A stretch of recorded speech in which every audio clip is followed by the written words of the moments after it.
let's discuss what's happening in Sudan. Again, just for purely, for background info, for those of you who really need a primer on this, Sudan is, well, actually, before they split it into South Sudan, it was the largest country in the Arab League and the largest country in Africa. Now, Algeria holds that place, but this is Sudan. Sudan's a crucial, country because it's located in what's known as the Horn of Africa. It borders Egypt, Libya, Chad, what's now South Sudan, Eritrea, Ethiopia, and it's on the Red Sea. The Red Sea is very, very important. We'll come back to that in a moment. So who's fighting? Well, you have on the left the head of the Sudanese armed forces. So this is a regular army. Okay, the regular army. That's Burhan. And the one on the right is Dagalo. And he is the head of the RSF, the Rapid Strike Forces. Okay, so we'll just call them RSF for short. In Arabic, you would call them Quwat Da'am Sari'a. And to put this in a nutshell, it's his private army, right? So Dagalo, he came from very humble, he has a very humble background, and he rose up to become this very, very important businessman, trading in gold and everything, and he's very rich, right? So with that money, he's bought himself an entire army, essentially, around 100,000. So what you have right now is a power struggle. This is what's going on, because to give you the history, Sudan is in a very precarious situation right now. It's very unstable. There's no government, there's no parliament, and they had a coup in 2019 against Bashir. Okay, so Bashir was the president until 2019, and then there was a coup against him. Then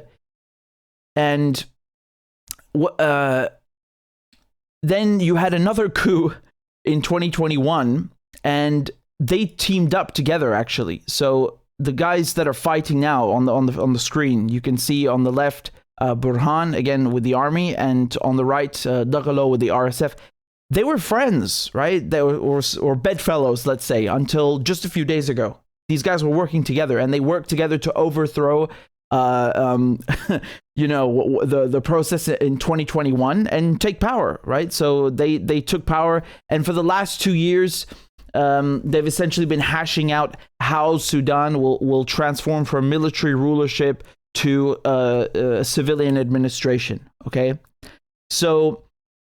To in a nutshell, the idea was that the RSF, so the Rapid Strike Forces, this paramilitary group that belongs to Dagalo on the right, would be integrated into the Sudanese armed forces. Okay, so they would become part of the regular army. So you would have one thing that instead of having a paramilitary force on the side, right? And to do all of this, to do this transition, they basically have a Sudanese national council, and you had 5 people from the armed forces, from the army, so from Burhan's side on the left, and then 5 people from the RSF, and 1 civilian. Now, this 1 civilian didn't have a good time. He got fired, then they brought him back, and then he resigned himself. I think it was earlier this year. So, earlier last year. So 2022, early 22, he resigns, and it's not going too well. But the idea was that we have a council, and we're going to use this to have people from both sides and talk this out, and that's how it's going to go. Now, the thing is that the army was saying, well, this whole process should take 2 years, right? Like to take the RSF and put them in with the army, it should take 2 years. And Dagalo is not happy with this, right? So he starts saying that it's going to take 10 years. So he doesn't want to play ball, essentially.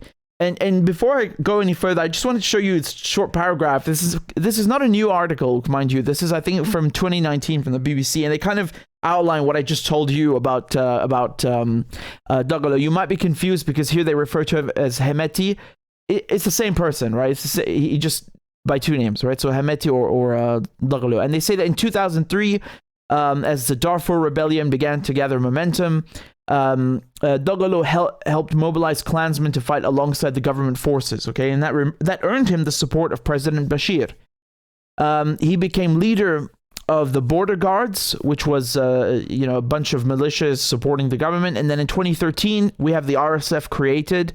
So that's the current group that's fighting with this against the Sudanese army. You can see it's a very complex situation because they're both arms of the government, essentially, right? You have the military, and then you have this paramilitary force doing basically bringing all the clansmen militias together. That was something that Bashir had tasked Dagalo with, because the guy's a businessman, right? As I told you, he knows through his business with neighboring countries, he's developed relations and a reputation, and he has the money, frankly, to recruit an army and bring people together. And so that's why Bashir tasked him with this. And the goal was that they would help regular forces fight rebels in Darfur, as they say here in this article. And then a year later, so in 2014, the RSF is recognized by the government as a regular force. And nevertheless, it's even though it's sanctioned by the government and it's doing things for the government, at one point, Dagalo turns against Bashir, and he's like, "You're on your own." And he sides with the people, right? And so the military and the people, everyone, they oust Bashir. He's gone. And then there's uncertainty, and basically these two guys over here are having now their own power struggle, right? So it's a very complex situation. And by the way, the council that I mentioned, this transitional council, Burhan on the left is not only the head of the Sudanese armed forces, he's the head of this transitional council, and his deputy is Dagalo on the right. So now he's at war with his deputy, you understand? And again, this guy, we're not talking about small fries here. This guy has 100,000 people, at his disposal that answer to him, not to Sudan or the people of Sudan. They're his forces. So if you go and you look at estimates of the Sudanese army, I think you'll find a roughly equivalent number to that. It's 100,000 or 125,000. These are we're not talking about small fries, okay? So just to bring you up to date, I mean, it obviously this is taking a toll on people in the capital, in Khartoum. I think you have about 180 dead. The number keeps changing, obviously. I think it's 180 dead down, and there's no electricity. Some people have no electricity or water since 3 days. Save the Children, which is one of these NGOs or aid agencies operating in Sudan, I think their offices were raided. So the people who depend on that agency, they're out of luck. Hospitals, anything that depends on either an NGO, foreign aid, or the government running things, they're out of luck. And here's some clips of fighting. I might as well show them to you. I mean, it's nothing that special, right? It's just shaky footage.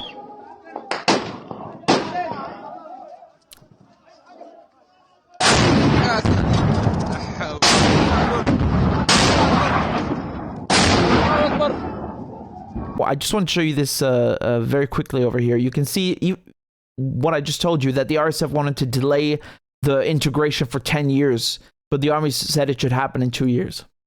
Yeah, I mean, I think what's going on here, well, it's rather clear, and it's out. You can see it, out in the open. Dagalo got the feeling that once the RSF are integrated into the Sudanese armed forces, that he's basically going to be eliminated. Now, when I say eliminated, I'm not saying that, like mafia style. I mean, maybe, but essentially that his power is being taken away, right? Right now, this guy is not only rich, he's not only a well-connected businessman, he has a private army. So, for him, his point of view is, why should I give this up? Why should I? Right? Who's going to stop me? You want to stop me? Try. Now, on the other hand, when it comes to Burhan, this guy is the head of the council, the transitional council, and he's also the head of the armed forces, the Sudanese armed forces, who have, a mandate to protect the people of Sudan. So if legally speaking and rationally speaking, he's the one who should be integrating the RSF into the Sudanese armed forces, and he's in charge. That's the way it is, right? You can't have a private militia running around Sudan demanding things. It has to be the regular army. So I think what's going on here is that, like I said, Dagalo had the impression that his power was being taken away, and then to a certain extent, he's right. But then again, they agreed that you have to transition, have to have this transition and integrate the RSF. And by the way, they laid their roadmap for this was that Dagalo would not be able to recruit anymore, because you have to think this private army of his had gone from 40,000 to 100,000. It's not, like I said, this is no joke. So they agreed no more recruitment. Okay, that was part of the roadmap. No more recruitment to the RSF. That the ranks that people currently held would be kept. So if you're a lieutenant, you stay a lieutenant. If you're a corporal, you stay a corporal, etc. And that those who wish to depart or don't wish to comply or whatever, that they will deal with them later. Okay, so these were the three conditions of this integration, of this transition. But like it says here, and like I told you, RSF delayed. They said no, this is going to take 10 years and etc. So now they're fighting, and you have to ask yourself, who does this benefit? Who does this benefit? Well, you see, I'm just saying.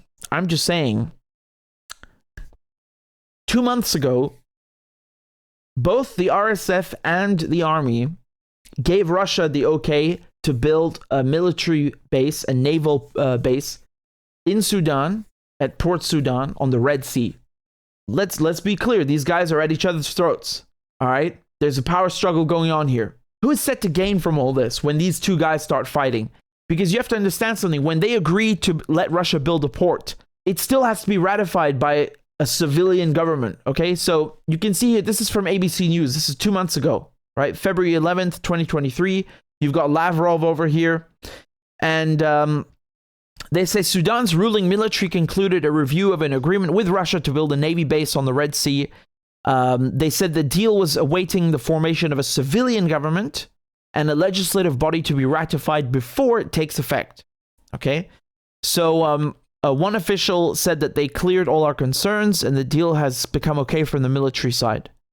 Russian Foreign Minister Sergei Lavrov also said Thursday the deal still needs ratification by Sudan's yet to be formed legislative body. So everybody's clear here. Just because the military and the RSF said okay, that doesn't mean Russia can build the base. They still have to wait for the transition. The transition has to take place. But now, because of the fighting, the transition's delayed. There is no base. There will be no Russian base until that transition takes effect. Right?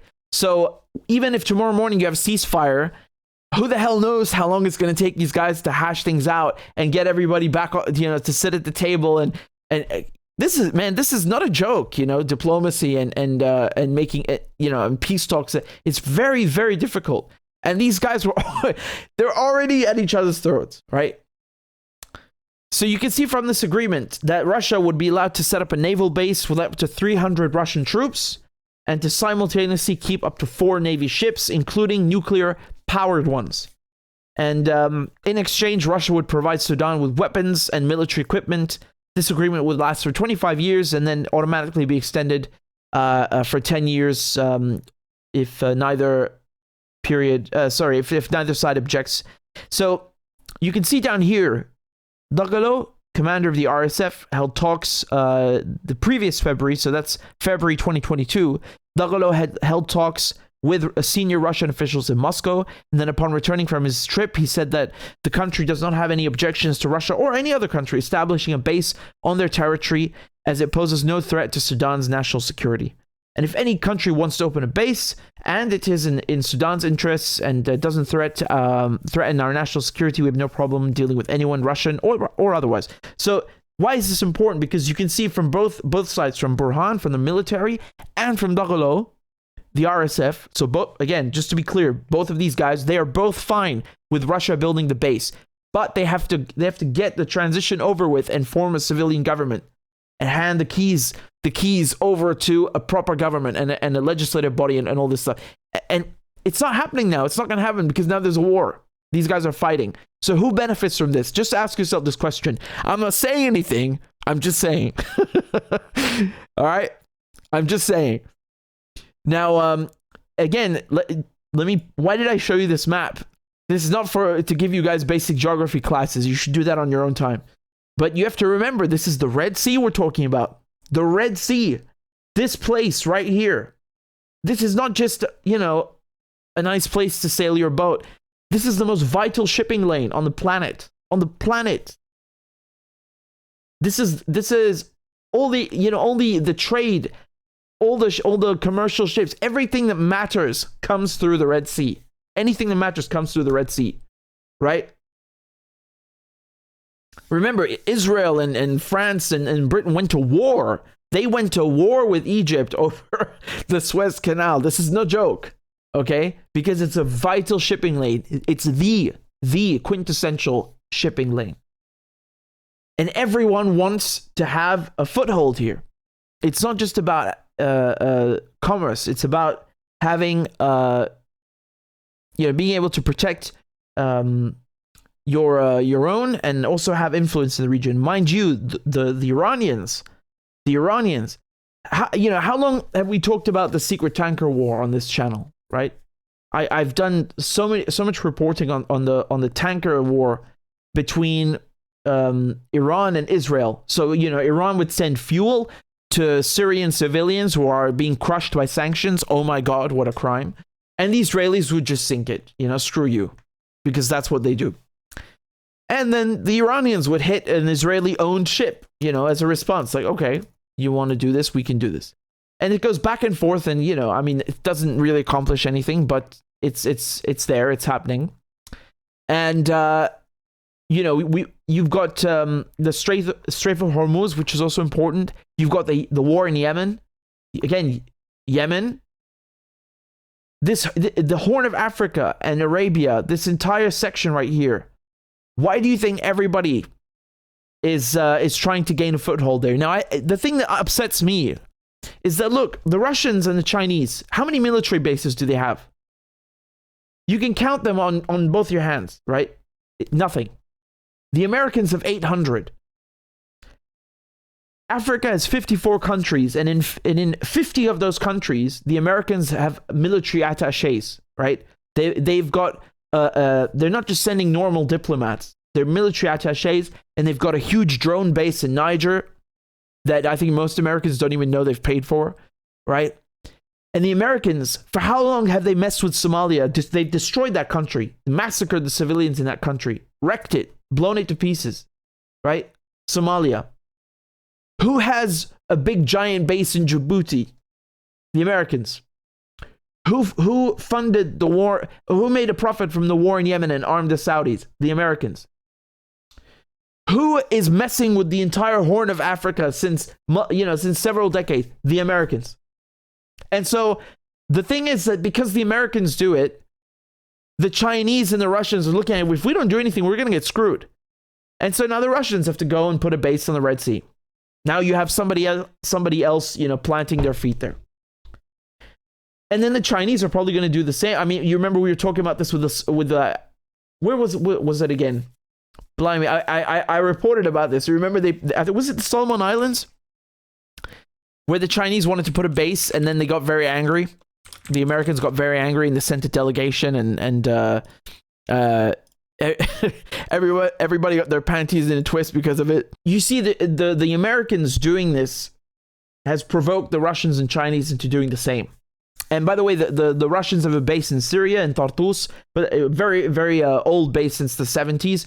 But because, Syria was being hit by all these various countries, the UK, the US, France, Saudi Arabia, Turkey, Russia was dragged into that war, and as a result, it's quite ironic because you'll hear them complain about the Russians in Syria, the Iranians in Syria, who have the right to be there because they've been given official, an official mandate by the Syrian government. By the way, unlike everyone I just listed, The Russian base, which was crumbling, this base that's been there since the 70s, since 71, 73, was upgraded to become a state-of-the-art naval base. So all you've done, if you're so concerned about the Russians and Iranians, all you've done is increase an Iranian and Russian presence in Syria, not because they really want to be there. Remember, they're sending their own kids to die to protect Syria, and bless them for that, but because you are forcing them into the situation, right? You are creating this war, and they are protecting this country because Iran, because Syria is nearby,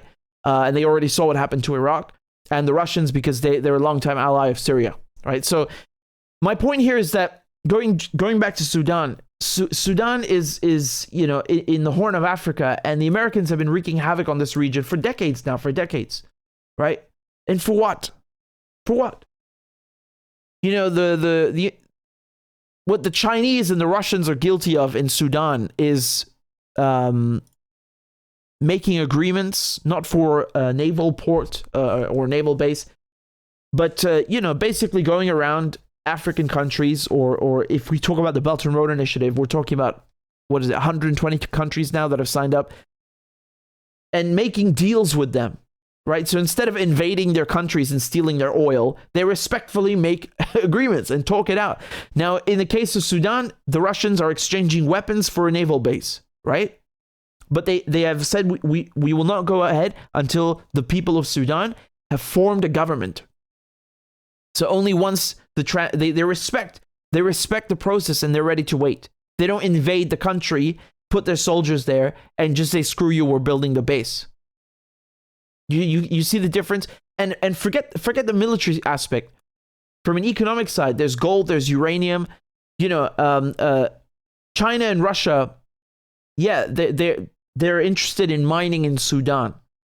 And you'll have these hit pieces and smear pieces that they do in the media about that, because they don't want to see China building infrastructure in Africa and getting something in exchange for it and doing that respectfully or agreeing to it. No, it's China this and Russia that and so on, right? So I just wanted to briefly mention that, because China and Russia are interested in the country, I wouldn't put it past their enemies to start poisoning the well and making things worse.